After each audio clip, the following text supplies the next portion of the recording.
வணக்கம் மக்களே. இப்போ பிக் பாஸ் லைவில் என்ன நடக்குதுன்னு பார்த்தீங்கன்னா, ஒரு பக்கம் அக்ஷயாவுக்கு அந்த வயிறு இஷ்யூ இருக்குல்ல, ஸோ அதனால் தனியாக டிஷ் பண்ணோன்னா போர்டில் எழுதி போட்டுருங்க, இல்லை முன்னாடியே சொல்லிடுங்க, அதுக்கேற்ற மாதிரி நாங்கள் ப்ரிப்பேர் பண்ணுறோன்ற மாதிரி பிரதீப் ஆண்டனியோட விவாதம் இருக்குது. நீ உன் டீம் கூட டிஸ்கஸ் பண்ணிட்டு சொல்லு அப்படின்ற மாதிரி ஒரு கான்வர்சேஷன் போயிட்டுருக்கு. அதுக்கப்புறம் பார்த்தீங்கன்னா கேப்டன் கிட்ட போயிட்டு சொல்கிறாங்க ஜோவிகா ஒரு விஷயத்தை என்னென்னா, அவங்க எதுவுமே உருப்படியாக பண்ணல. இன்னைக்கு காலைல குருமா வைக்க சொன்னால் இது சப்பாத்தி குருமா வைக்க சொன்னால் இது கறி வச்சுருக்காங்க, குருமா இல்லை இது கறியா. ஸோ அது ஸ்பைஸியாக இருக்கக்கூடாது குருமா, ஸ்பைஸியாக இருக்கிறது இது கறி, குருமா கூட வித்தியாசம் தெரில அப்படின்னா.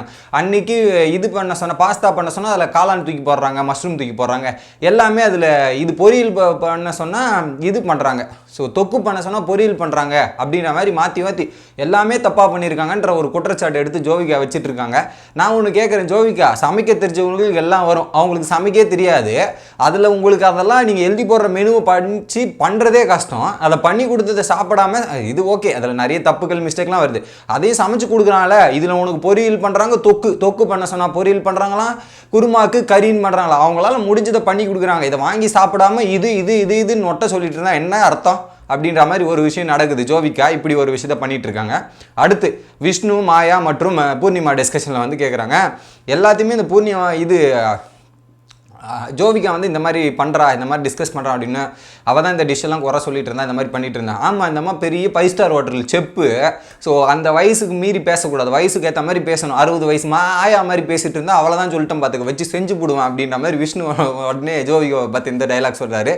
அதுக்கப்புறம் பார்த்தீங்கன்னா பூர்ணிமா வந்து அங்கே நடந்த விஷயத்தெல்லாம் சொல்கிறாங்க. ஸோ உங்களுக்கு தான் எல்லாம் சப்போர்ட் பண்ணாங்க, யுகேந்திரன் எல்லாருமே உங்களுக்கு தான் சப்போர்ட் பண்ணாங்க, விசித்ராக்கு ஆப்போசிட்டாக தான் இருந்தாங்க, உங்களுக்கு தான் எல்லாருமே சப்போர்ட் பண்ணி பேசினாங்க.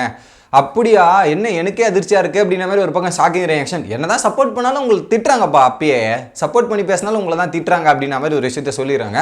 அதுக்கப்புறம் பார்த்தீங்கன்னா விசித்ரா, நீ ஒரு சீப்பான பிஹேவியர், இந்த மாதிரிலாம் என்ன சொன்னாங்க, இங்கே இருக்கிறத எடுத்துகிட்டு போய்ட்டு அங்கே சொல்கிற, அங்கே இருக்கிறத எடுத்துகிட்டு வந்து இங்கே பண்ணுற அப்படின்ற மாதிரி மாற்றி மாற்றி சொல்லிட்டு இருக்க, நீ ஏன் இப்பெல்லாம் பண்ணுற, ஒரு மானங்கிட்ட பொழப்பு மாதிரி பண்ணிட்டு இருக்கா அப்படின்ற மாதிரி இத்தனை விஷயங்கள்லாம் என்னை பற்றி சொல்கிறாங்க அப்படின்ற மாதிரி மாயா கிட்ட சொல்லிட்டு இருக்கா. மாயா வந்து என்ன சொல்கிறாங்கன்னா, ஆமாம் இது ஒரு விஷ்ணு இது ஒரு பெரிய சிதம்பர ரகசியம், இல்லை 40 அலிபகார் கோக ரகசியம், இதில் வேறு வந்து அங்கே இருக்கிறது தான் இங்கே எத்தனை வந்து சொல்லிட்டா தான் அப்படியே வேலை முடிஞ்சிடும் அப்படின்ற மாதிரி ஒரு விஷயம் போயிட்டுருக்கு.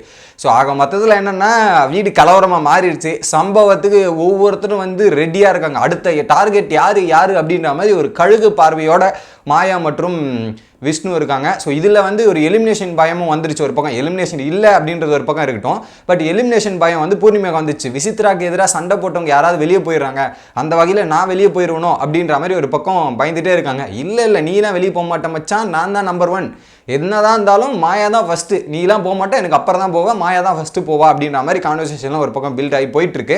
ஸோ இப்போ வேறு அந்த ஒரு டாஸ்க், ரீபேமெண்ட் டாஸ்க் வந்து 2வது டாஸ்க் வரப்போகுதுன்னு நினைக்கிறேன், அதுக்கான வேலைகள் ஒரு பக்கம் நடந்துகிட்ருக்கு. ஸோ தற்போதைய லைவ் அப்டேட் இதுதான் கைஸ்.